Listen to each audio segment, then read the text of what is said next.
Hey there. Subscribe to my channel. And also press this bell icon.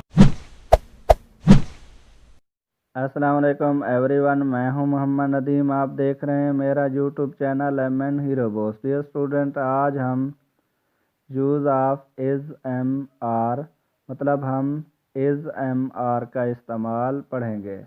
Is mean है होता है, M mean हूँ होता है, आर मीन हैं होता है। आइए स्टूडेंट, इन हेल्पिंग वर्ब के बारे में तफसील से जानते हैं।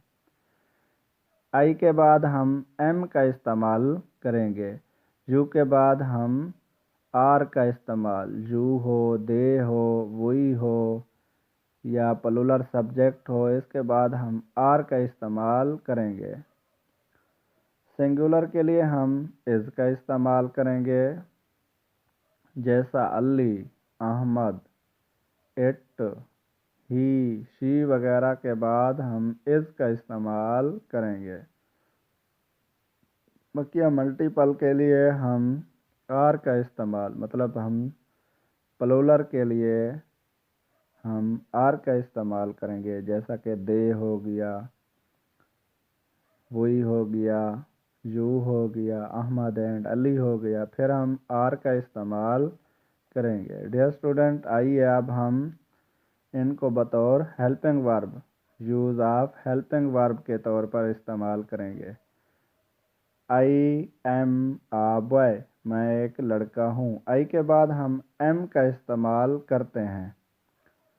आई एम आ बॉय, मैं एक लड़का हूँ। ही इज़ जंपिंग, वह छलांग रहा है। ही के बाद हम इज़ का इस्तेमाल करते हैं। शी इज़ प्लाइंग, वह खेल रही है। दे आर रनिंग, वो दौड़ रहे हैं।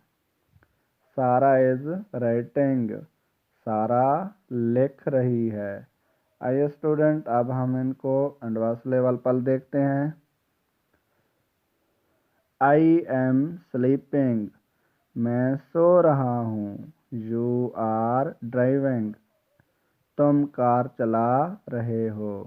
ही इज़ टॉकिंग, वह बात कर रहा है। शी इज़ रीडिंग, वह किताब पढ़ रही है। इट इज़ ईटिंग, वह यह खा रहा है। वी आर एक्सरसाइजिंग, हम वर्जिश कर रहे हैं। दे आर डांसिंग, वह नाच रहे हैं। डियर स्टूडेंट, उम्मीद करता हूँ कि मेरा आज का ये लेक्चर आपको अच्छा लगा होगा। अगर अच्छा लगा है तो मेरे लेक्चर को लाइक कीजिए, मेरे चैनल को सब्सक्राइब कीजिए। मिलते हैं एक नई वीडियो में, तब तक के लिए दीजिए इजाज़त। अल्लाह हाफ़िज़।